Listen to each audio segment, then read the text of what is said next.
Mateo capítulo 5 y versículo 1 es el texto para esta tarde. Dios mediante, este año aprenderemos estos 12 versículos que leímos de Mateo capítulo 5, el versículo 1 al versículo 12, un versículo por mes. Ahora, el hermano Lizola ya comenzó el estudio de las bienaventuranzas y después Dios mediante seguirá su serie. Ahora tan solamente estudiaremos el versículo para enero, Mateo capítulo 5 y versículo 1, donde refiriéndose al Señor dice, viendo la multitud, subió al monte y sentándose vinieron a él sus discípulos. Y meditaremos en ese texto siguiendo el orden de sus 4 frases. El versículo tiene 4 frases que serán los puntos principales del sermón. La primera frase es, viendo la multitud. Viendo la multitud, subió al monte y sentándose vinieron a él sus discípulos. Ahora, esta multitud, ¿de dónde salió? ¿Quiénes eran? Bueno, tenemos que tener en cuenta que la Biblia, cuando se escribieron los libros de la Biblia, no tenían capítulos y versículos. Y aquí dividieron el capítulo 4 y el capítulo 5. Y en el capítulo 4 se nos explica quién era esa multitud. Vean en el versículo 23. Mateo capítulo 4 y versículo 23. Recorrió Jesús toda Galilea, enseñando en las sinagogas de ellos y predicando el evangelio del reino, sanando toda enfermedad y toda dolencia en el pueblo. Se difundió su fama por toda Siria. Y le trajeron todos los que tenían dolencias, los afligidos por diversas enfermedades, tormentos, endemoniados, lunáticos y paralíticos, y los sanó. Le siguió mucha gente de Galilea, de Decápolis, de Jerusalén, de Judea y del otro lado del Jordán, viendo la multitud. Esa multitud era una gran multitud, probablemente miles. Ahora, cuando el Señor vio esa multitud, no la vio como nosotros vemos a la gente. Nosotros vemos la cara de la gente, vemos cómo se visten, cómo se peinan, pero es todo lo que vemos. El Señor vio a la multitud y vio su corazón, no tan solamente cómo estaban vestidos, cómo estaban peinados, pero el Señor vio su corazón, vio su pasado, vio sus problemas, vio sus pecados. Él vio todo lo que esas personas eran, cómo eran realmente. Siendo Dios omnisciente, Cristo vio su estado espiritual. Muchos por fuera a lo mejor se estaban riendo, pero por dentro estaban llorando. Muchos por fuera parecían muy calmados, muy tranquilos, pero por dentro su conciencia los tenía aterrorizados. Y el Señor, al ver la multitud, al ver sus corazones, vio en que confiaban para llegar a Dios. Él ve todo lo que está en el hombre. Muchos confiaban en que eran justos por sus buenas obras, las cosas buenas que hacían. A ellos les dijo en el versículo 20, Mateo 5:20, porque os digo que si vuestra justicia no fuere mayor que la de los escribas y fariseos, no entraréis en el reino de los cielos. Ustedes tienen que hacer mejores obras que estos hombres que ustedes creen que son muy santos, los fariseos y los escribas. Muchos confiaban en que cumplían con los mandamientos. A ellos les dijo, versículo 21, Mateo 5, oísteis que fue dicho a los antiguos, no matarás, y cualquiera que matare será culpable de juicio. Pero yo os digo, y aquí está la intención de ese mandamiento, no tan solamente no era cuchillar o con una ametralladora matar, pero yo os digo, dice nuestro Señor Jesucristo, versículo 22, que cualquiera que se enoje contra su hermano será culpable de juicio. Cualquiera que le diga necio a su hermano será culpable ante el concilio. Cualquiera que le diga fatuo quedará expuesto al infierno de fuego. Eso es lo que significa el mandamiento. Ellos confiaban, pues yo nunca, y el hermano Sergio, ¿verdad? Me robó parte del sermón esta mañana explicando de qué se trata este mandamiento, el 6º mandamiento. No se trata solamente de matar, pero se trata de no enojarnos, pero además lo positivo. Lo positivo de matar es ayudar a otros, es amarlos. De eso se trata ese mandamiento. Muchos confiaban de esa multitud, muchos confiaban que ellos decían, Cristo es el Señor. Pero a ellos les dijo, ven el capítulo 7. Capítulo 7 es el mismo sermón. y el versículo 21. Qué tan fuerte y directo es nuestro Señor Jesucristo aquí. Mateo capítulo 7, versículo 21, parte del sermón de las bienaventuranzas. No todo el que me dice Señor, Señor, entrará en el reino de los cielos, sino el que hace la voluntad de mi Padre que está en los cielos. Muchos me dirán en aquel día, Señor, Señor, ¿no profetizamos en tu nombre echamos fuera demonios, en tu nombre hicimos muchos milagros? Entonces les declararé, nunca os conocí, apartaos de mí, hacedores de maldad. Cristo vio la multitud, entonces, como realmente eran y lo que ellos confiaban para llegar a Dios. Cristo vio la multitud, cómo vivían sin fe en Dios, sin la justicia de Dios, vivían sin esperanza, sin paz. Ahora, ¿cuál fue la reacción del Señor? Nosotros a lo mejor vemos a una multitud gritando y esta mañana me preguntaban precisamente de estas escuelas que están aquí atrás de nosotros sobre el ruido que hacen a veces en sus fiestas y que me parecía. Muchas veces mi reacción es de enojo, ¿verdad? Yo escucho a los niños gritando y los maestros gritando, toda esa gente ahí y me enojo. Ahora, nuestro Señor vio a esta gente. ¿Cuál fue su reacción? Me enojo porque me despiertan, no crean porque nada más. ¿Cuál fue la reacción de nuestro Señor Jesucristo al ver esa multitud? Si leemos los evangelios nos vamos a dar cuenta que cuando Él veía a la multitud, Él tenía una reacción. Por ejemplo, nos dice en este libro de Mateo, en el capítulo 14, y en el capítulo 14, en el versículo 14, salió Jesús, vio la multitud y tuvo compasión de ellos. Tuvo compasión de ellos. En otro pasaje dice, al ver la multitud, tuvo compasión de ellos porque estaban desamparados, dispersos como ovejas que no tienen pastor.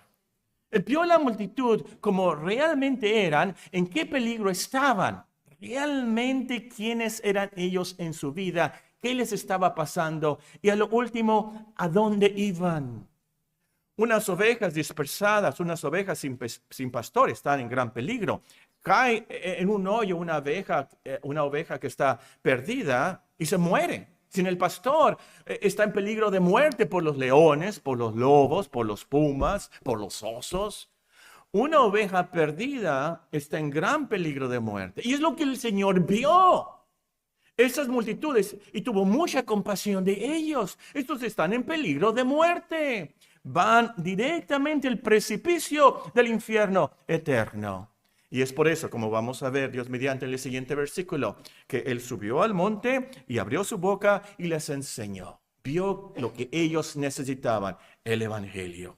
Ahora, otro punto aquí. Entre esa multitud vamos a leer en los evangelios que había fariseos. Entre esa multitud había sacerdotes, había saduceos, había gente necia, había gente muy convenenciera y había gente traicionera. Vean la última vez que se menciona la palabra multitud. La palabra multitud en el Evangelio se menciona en el capítulo 27, en el versículo 20. Y ustedes van a reconocer el contexto. Esta es la última vez que se menciona a esa multitud. Mateo capítulo 27 y versículo 20. Nuestro Señor Jesucristo está sentenciado a muerte por el gobernador. El gobernador quería soltarles a Barrabás. Pero nos dice en el versículo 20, Mateo 27, 20, pero los principales sacerdotes y los ancianos persuadieron a la multitud que pidiese a Barrabás y que Jesús fuese muerto. Respondiendo el gobernador les dijo, ¿a cuál de los dos queréis que os suelte? Y ellos dijeron, a Barrabás. Pilato les dijo, ¿qué pues haré de Jesús llamado el Cristo? Todos le dijeron, sea crucificado. La multitud, esa multitud. Y Cristo sabía que esa gente, ese tipo de gente estaba ahí. Y de todas maneras vio a la multitud, les tuvo mucha compasión y les enseñó el evangelio. Así de compasivo es el Señor, como dice un himno, ¿verdad? Qué bondad tan infinita hacia el mundo pecador. Eso es gracia, hermanos. Esa multitud no merecía que el Señor estuviera ahí, que el Señor les enseñara el evangelio. Ese es un favor no merecido. A gente que merecía el castigo y que el Señor se fuera a otra parte, Él se quedó ahí y subió al monte y les enseñó. Y eso somos nosotros en esa multitud también, por cierto. Una lección aquí entonces, hermanos, para nosotros es que apreciemos que el Señor nos ve. Apreciemos que el Señor ve a toda la multitud del mundo. Con sus ojos de Dios, con su visión divina, Él ve toda la multitud del mundo y ahí estamos nosotros. Amigo, joven, niño, esta tarde el Señor te ve y Él ve lo que está en tu corazón. Si traes amarguras, enojos, tristezas, angustias que no te dejan dormir, que no te dejan vivir, si tú tienes dudas hasta de Dios, el Señor ve eso. El Señor ve todo lo malo que haces, todo lo malo que has hecho y todo lo malo que harás. Pero lo tremendo aquí es que Él te ve a ti, te ve con compasión, te ve con amor, con bondad. Acércate a Él, escúchale, pídele su ayuda, pídele misericordia a Él. Y otra lección aquí, hermanos, es que aprendamos a ver a la gente como el Señor la vio. Que nosotros aprendamos a ver la gente como el Señor la vio. Una vez venía en el avión, no sé de dónde, no me acuerdo, a lo mejor de México, y no sé si les ha pasado a ustedes que llegan aquí a Hermosillo y pueden ver las luces, pueden ver las casas. Y para mí se me hizo increíble que Hermosillo fuera tan grande ya. Yo me acuerdo cuando el periférico norte era el final del mundo. Ahí me iba yo de cacería con mis amigos y íbamos a cazar lagartijas allá y cachorras, como dicen aquí, ¿verdad? Pero se me hizo increíble y me vino a la mente, hay una iglesia aquí, tantas gentes, miles de gentes, hay una iglesia aquí, en esta área, hay una iglesia aquí. Cuando estés en el centro, cuando estés en el, iba a decir Press Club, me regañaron que no dijera Press Club, esos de los antiguos. Cuando estés en el Costco y veas esa gente, velos como son, con sus almas eternas, tristes. A lo mejor los ves contentos comprando, pero a lo último velos como el Señor, sin Dios, sin paz. Es la realidad. Cuando vayas al estadio de béisbol, ve las multitudes sin Dios, sin esperanza. Y por compasión, aprendamos esto, hermanos. Veamos la gente como realmente son. Por compasión, aprendamos a orar por ellas y compartir de Cristo con el que puedas. Bueno, aquí pasamos a la segunda frase del versículo. Subió al monte, nos dice Mateo capítulo 5 y el versículo 1. Viendo la multitud, ¿qué hizo? Subió al monte.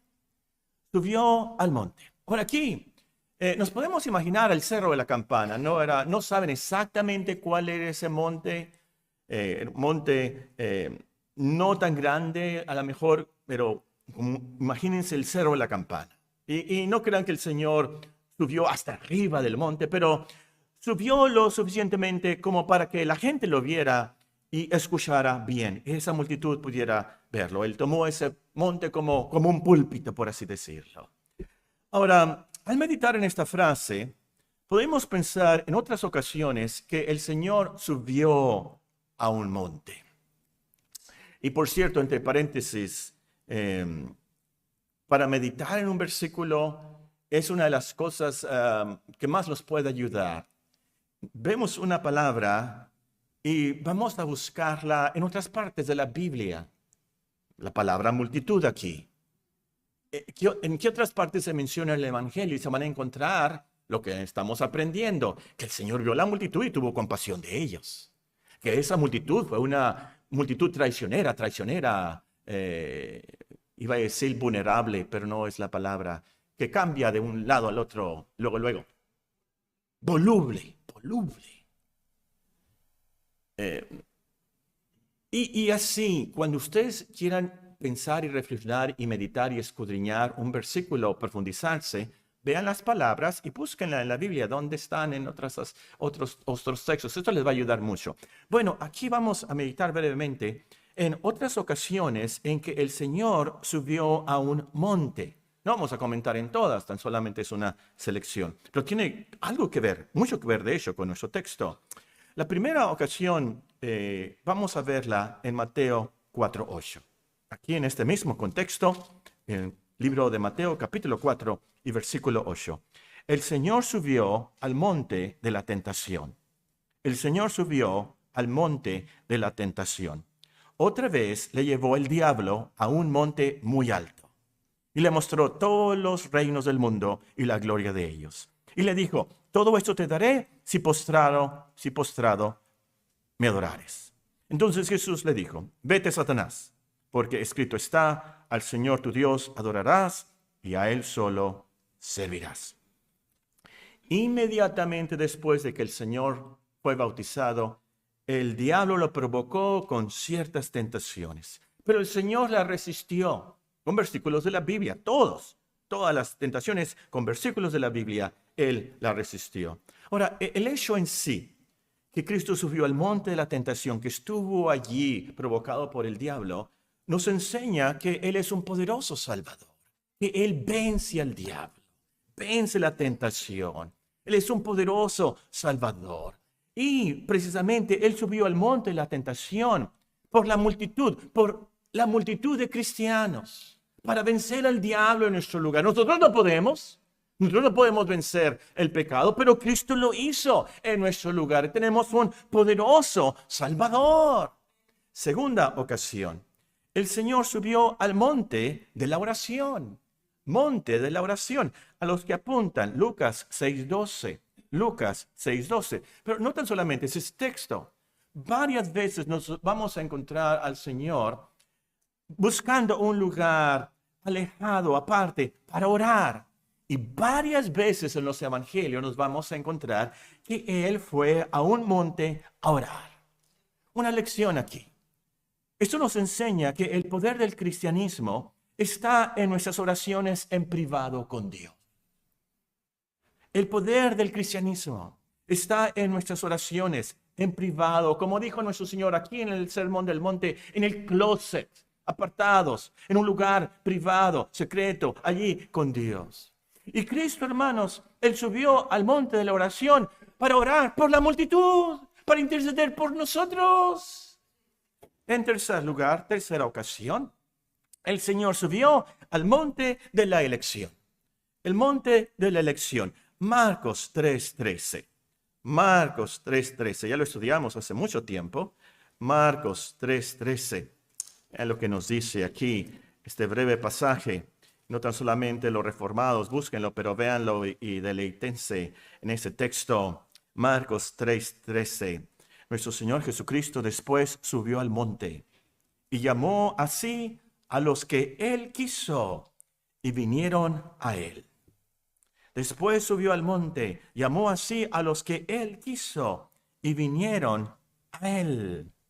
Aquí se nos enseña, obviamente, claramente, que Cristo elige a los que Él quiere. Y los que Él elige vienen a Él. Vienen a Él. Es como en otra parte, en Juan 15, dice, ustedes no me escogieron a mí, sino que yo los escogí a ustedes. Y el Señor subió al monte de la elección para elegir ahí de entre la multitud también. Cuarta ocasión. El Señor subió al monte de la transfiguración. Monte de la transfiguración. Marcos 9:2. No lo vamos a leer, pero para los que apuntan, Marcos 9:2. Y está en los otros evangelios también. El Señor transfigurado, ¿se acuerdan? Gloriosamente transfigurado, se apareció con Moisés y con Elías. Y este monte, el monte de la transfiguración, nos enseña que Cristo es el mismo glorioso Señor del Antiguo Testamento.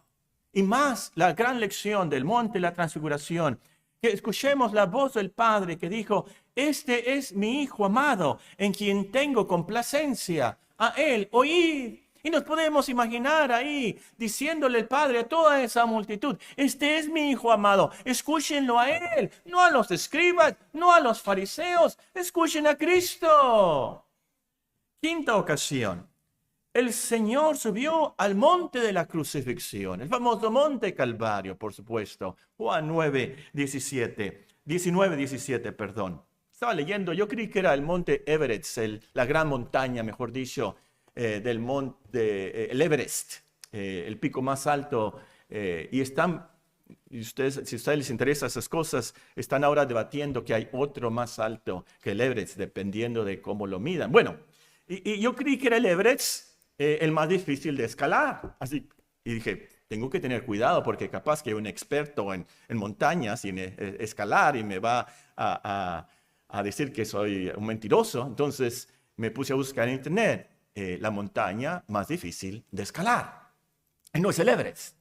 Es un vecino del Everest llamado Annapurna. Annapurna. Hasta suena feo, ¿verdad? Annapurna. Está en Nepal. Muy difícil de escalar. Muchos mueren allí. Pero yo diría, el monte más difícil de escalar es el Monte Calvario. Monte Calvario. La realidad, a lo último, tan solo Cristo pudo escalar a la cima del Monte Calvario. Lo escaló y ahí murió, sacrificado por nosotros, por nuestros pecados. Ese es nuestro Cristo. Murió por esa multitud de pecadores. Él subió al Monte Calvario para salvar a una multitud de nosotros, hermanos. Penúltima ocasión. El Señor subió al monte de la ascensión. Monte de la ascensión. Los que apuntan Hechos 1, 10 a 12. No sé si ustedes, si tomaron una prueba, cuál fue el monte del cual ascendió nuestro Señor Jesucristo, que iban a contestar. El monte realmente es muy pequeño, de lo que leí. Es muy pequeño. Se llama el Monte de los Olivos. Y es muy pequeño geográficamente hablando, pero es grandísimo en la historia de la cristiandad. Porque fue en el Monte de los Olivos que allí pasó Cristo en el Getsemaní. Fue en el Monte de los Olivos que Él ascendió a la gloria. Y según la profecía de Zacarías 14, es en el Monte de los Olivos el lugar al cual el Señor volverá por segunda vez.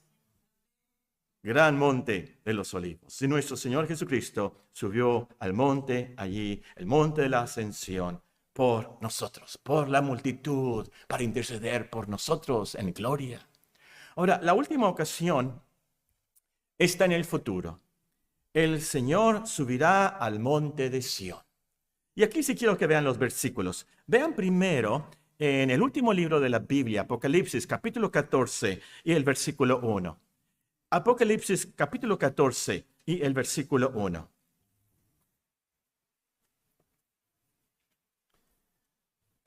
Después miré, dice Juan, Apocalipsis 14, 1. Juan, el escritor de Apocalipsis, dice, después miré, he aquí el Cordero, Cristo por supuesto, C mayúscula, y yo hubiera puesto O mayúscula, R mayúscula, D mayúscula, E mayúscula, R mayúscula, O mayúscula, y con letras de oro. Es el Cordero de Dios que quita el pecado del mundo. Después miré, y aquí el Cordero estaba en pie sobre el monte de Sión, y con él 144,000 que tenían el nombre de él y el de su Padre escrito en la frente. Y ahora también aquí, para una mejor interpretación de qué se trata esto, vean Hebreos capítulo 12 y versículo 22. Hebreos capítulo 12 y versículo 22. El Señor subirá al monte de Sión. Hebreos 12, 22. Aquí el autor de Hebreos contrasta a Moisés, que subió al Sinaí, un lugar muy feo y horrible y terrible por lo que estaba pasando. Dijo Moisés, versículo 21, estoy espantado y temblando.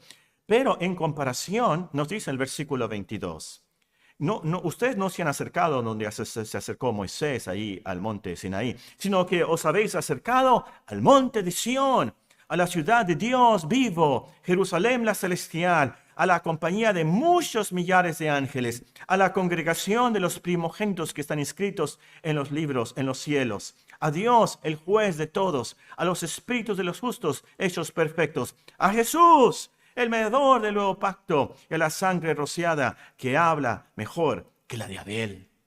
Y lo tremendo, hermanos, de este monte, el monte de Sión, es que nosotros estaremos allí.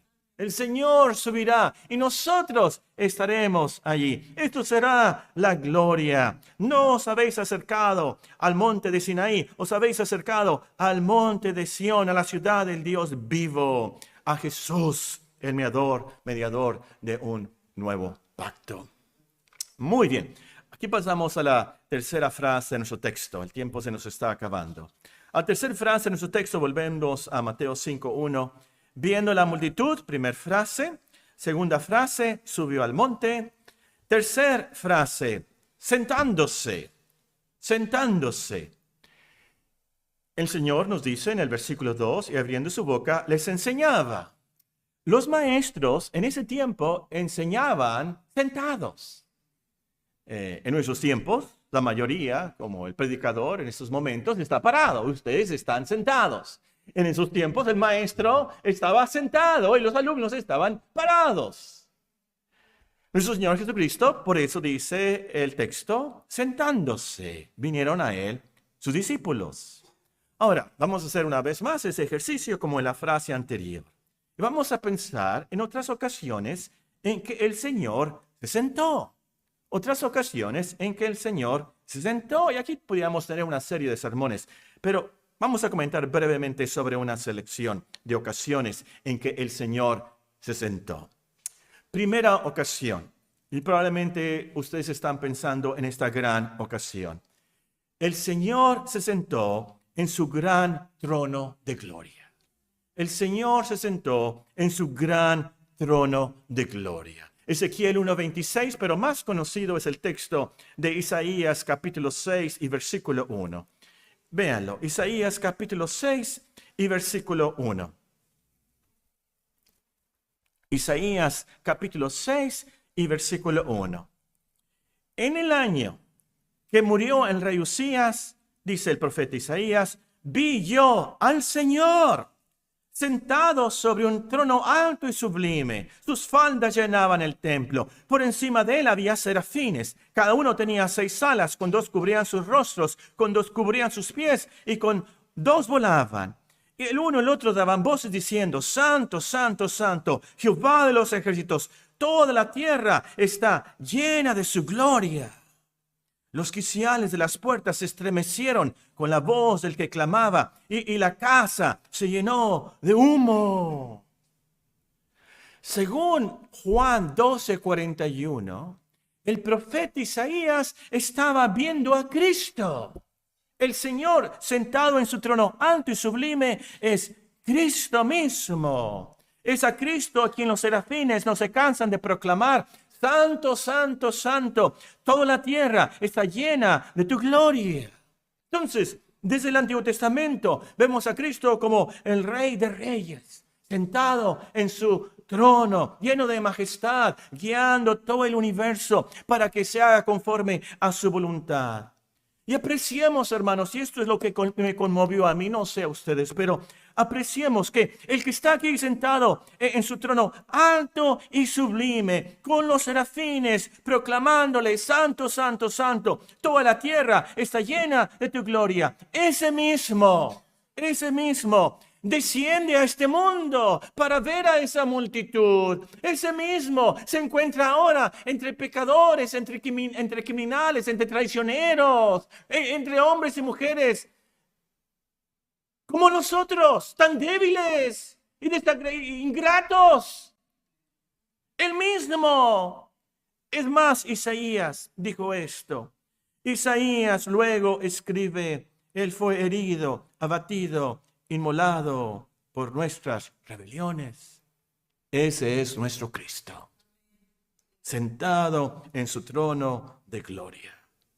Bien dice el himno, dejando su trono de gloria, nos vino a sacar de la escoria. Es verdad, Él estaba sentado en su trono de gloria.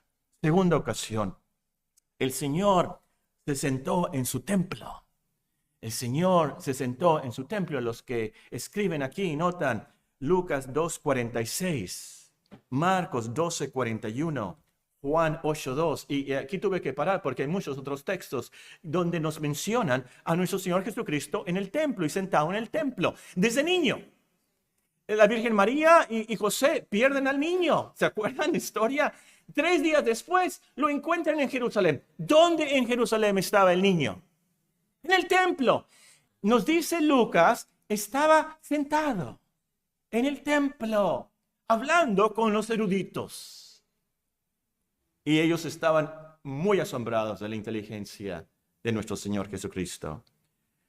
Cristo estuvo sentado en el templo varias veces, enseñando, y la última vez que lo estudiamos estaba viendo cómo ofrendaba la gente. ¿Se acuerdan? Es cuando vio a la viuda que ofrendó. Sentado. Cristo más que ningún otro hombre es el que cantó con más sinceridad el salmo que dice: escogería antes estar a la puerta de la casa de mi Dios que habitar en las moradas de maldad. Hermanos, hermanas, sigamos su ejemplo. Y aquí a lo mejor después pensé, debo de predicar este sermón por la mañana, para que los que no vienen por la mañana escuchen esta lección. Ustedes son buena gente, vinieron por la tarde también, aman la casa del Señor. Continuemos siguiendo ese ejemplo de nuestro Señor Jesucristo, amando el templo de Dios. Y otra cosa que pensé aquí, el Señor se sentó en su templo. Él está en estos momentos con nosotros, aquí, sentado entre nosotros. Y aquí yo estoy con vosotros todos los días hasta el fin del mundo. Hay un texto que dice, reverentes, el Señor está en su templo. Y es verdad, lo que creemos. Eso es grandioso. Tercera ocasión, el Señor se sentó a la mesa con publicanos y pecadores. El Señor se sentó a la mesa con publicanos y pecadores. Mateo 9:10 para los que apuntan. Los fariseos y los sacerdotes estaban muy, pero muy enojados con el Señor, sorprendidos de que Él se sentara a comer con los publicanos y pecadores. Ahora, cuando dice el pecador, el Nuevo Testamento aquí, en los evangelios pecadores, no se refiere nada más a los hombres en general que somos malos y pecadores, se refiere a los más malos. Se refiere a las prostitutas, se refiere a los ladrones, a los publicanos que robaban de los judíos para dárselo a los romanos, a los bien traicioneros, a los criminales de verdad. Y nuestro Señor Jesucristo comió con ellos, se sentó con ellos a comer. Y los fariseos y los sacerdotes, sus enemigos, le decían, este es un amigo de pecadores. Y los recibe. Pero qué glorioso es eso, que el Señor se sentó con ellos y nos enseñó, ¿verdad? Con esto, yo los recibo.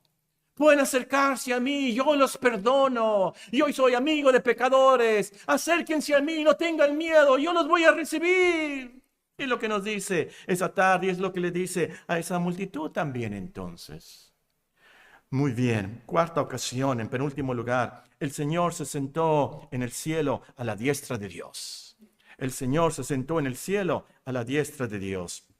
El autor de Hebreos lo menciona varias veces esto. Hebreos 1:1, por ejemplo, dice, Hebreos 1:1, Dios habiendo hablado muchas veces, de muchas maneras, en otro tiempo a los padres por los profetas, en estos postreros días nos ha hablado por el Hijo, a quien constituyó heredero de todo y por quien asimismo hizo el universo, el cual siendo el resplandor de su gloria, la imagen misma de su sustancia, quien sustenta todas las cosas con la palabra de su poder, y habiendo efectuado la purificación de nuestros pecados por medio de sí mismo, se sentó a la diestra de la majestad en las alturas. Y en el capítulo 8, versículo 1, ha de haber sido un predicador, el que escribió el libro de Hebreos, y de hecho lo dice en el último capítulo, que es una breve amonestación. Nos dice en el capítulo 8 y versículo 1. Ahora bien, el punto principal de lo que venimos diciendo es que tenemos tal sumo sacerdote, el cual se sentó a la diestra, el trono, la majestad en los cielos. Cristo se sentó a la diestra de Dios. Que está sentado ahora nos da a entender que ha terminado su obra. Como dijo en la cruz, consumado es. Ya me puedo sentar. Y que está sentado a la diestra de Dios quiere decir que Él ha sido exaltado. que Él tiene toda autoridad, todo poder en el universo. Ese es nuestro Cristo. Y lo que quiero enfatizar aquí, la gran lección aquí, la leímos en el versículo, los primeros versículos, es que Él está sentado porque ha terminado su obra. Él ya ha hecho purificación de nuestros pecados. Es por eso que ya se puede sentar. Él se sacrificó a sí mismo por nosotros una vez para siempre. Y por eso nos puede decir Hebreos 8:12, nunca más me acordaré de sus pecados y de sus iniquidades. Nunca más me acordaré de sus pecados y de sus iniquidades. Yo he terminado la obra, el sacrificio está hecho. Ya he pagado por todo. Todos sus pecados, a toda esa multitud, Él les podía decir, nunca más me acordaré de sus pecados y de sus iniquidades. Yo moriré por ustedes en el monte Calvario. Y es lo que nos dice ahora a nosotros. En último lugar, la última ocasión también está en el futuro. El Señor se sentará en el trono como juez.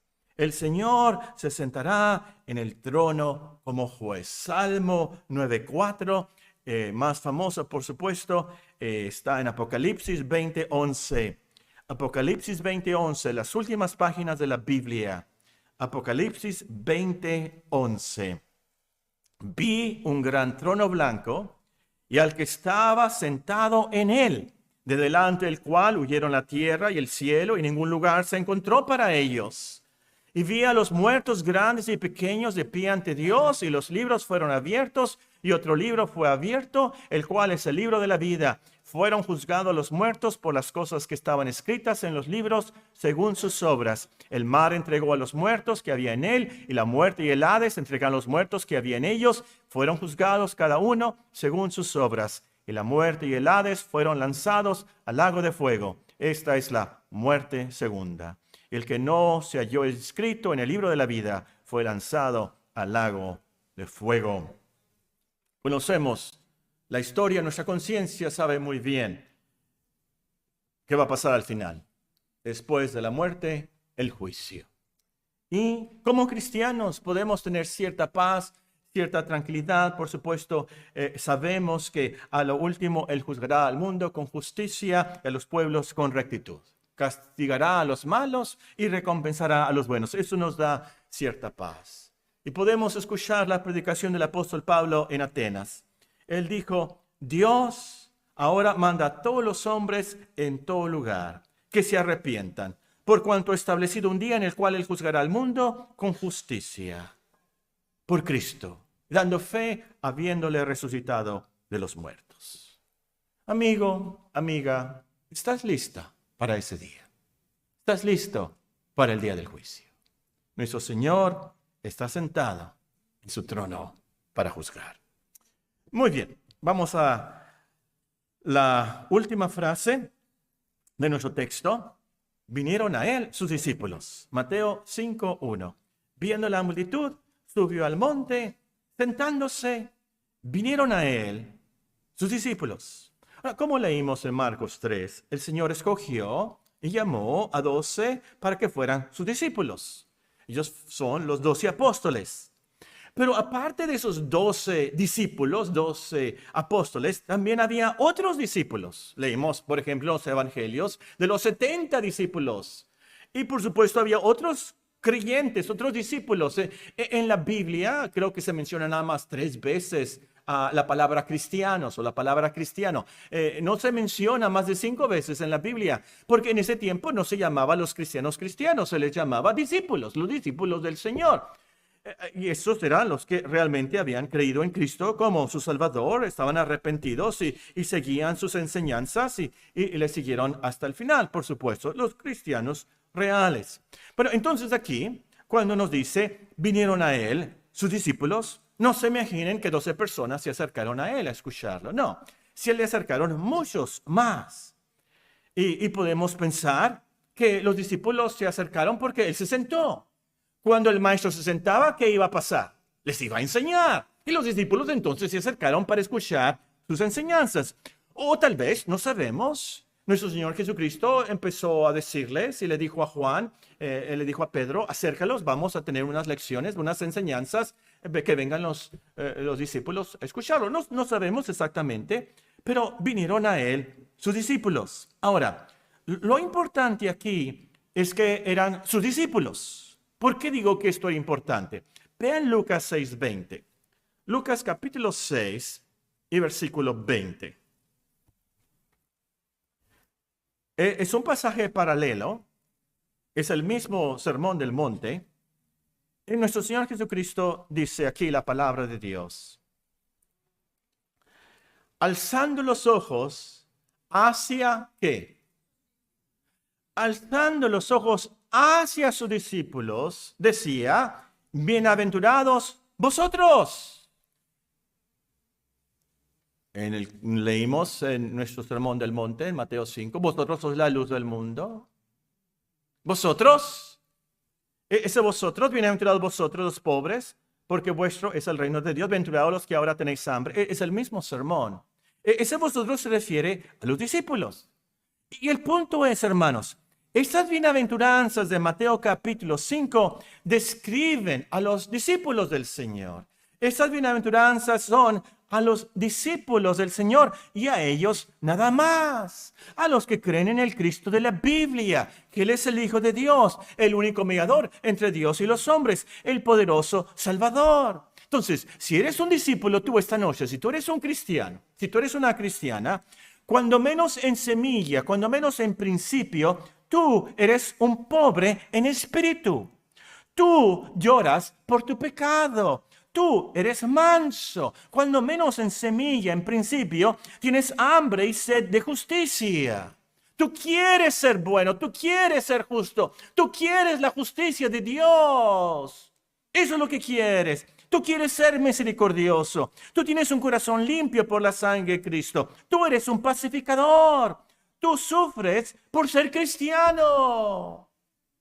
Hace unos días una hermana me dijo que tenía problemas con una amiga y que esta amiga no la quiere y que...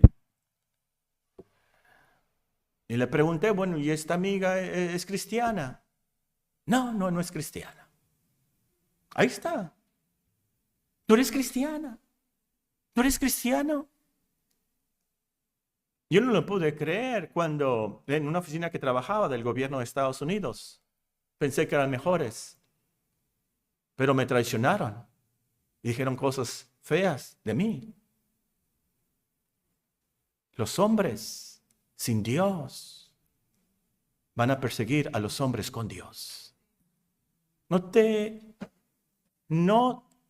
te sorprendas que vecinos, amigos, al último no son tan amigos ni tan vecinos. A los cristianos se les va a perseguir de alguna manera o de otra. Bueno, el punto aquí es, hermanos, hermanas, estas bienaventuranzas son nosotros, somos nosotros. Y también, estas bienaventuranzas, estas bendiciones son tuyas en Cristo. Él nos promete esto. Tal vez tú no te sientes bienaventurada. Tú no te sientes afortunado. ¿Qué es lo que significa la palabra?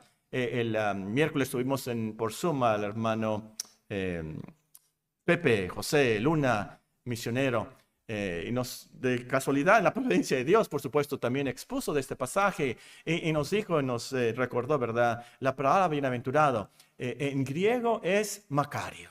Me hubieran puesto Macario, ¿verdad? Francisco Macario. Es una palabra muy bonita en griego porque significa bienaventurado, afortunado, feliz.